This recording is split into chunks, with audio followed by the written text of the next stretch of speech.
So this is really interesting to me because you would think that your best advocate is you.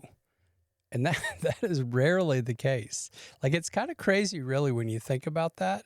The person who is most critical of you often is you. And that's our default, right?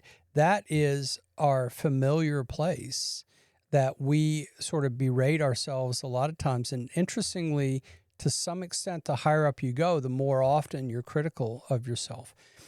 That's not true with people who are elite. Their self talk is their best coach. They give feedback, they give harsh feedback sometimes, but they also believe that they can do it, right? They're the biggest advocate and the biggest cheerleader and the person who gives most direct feedback. We actually use a system called Good, Better, How. What was good about what I just did? What can I do better? And how am I going to do that going forward? It's an incredibly direct, responsible system that level sets around what we're doing well. So it rewards that. And then we build on that by what we can do better and how we're going to do it. And that is something that we can all do for ourselves, right? We don't have to have that feedback from somebody else.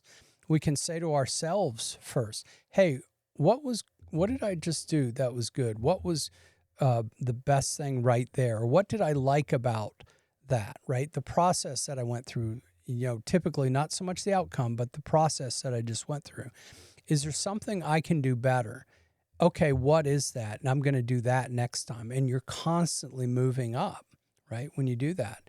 If you're just criticizing yourself, it may give you a momentary boost of energy, but in the long run, it's going to create burnout and it's going to start a negative cycle of negative where you're constantly looking at negative things. And then that feeds the burnout side of what you're doing.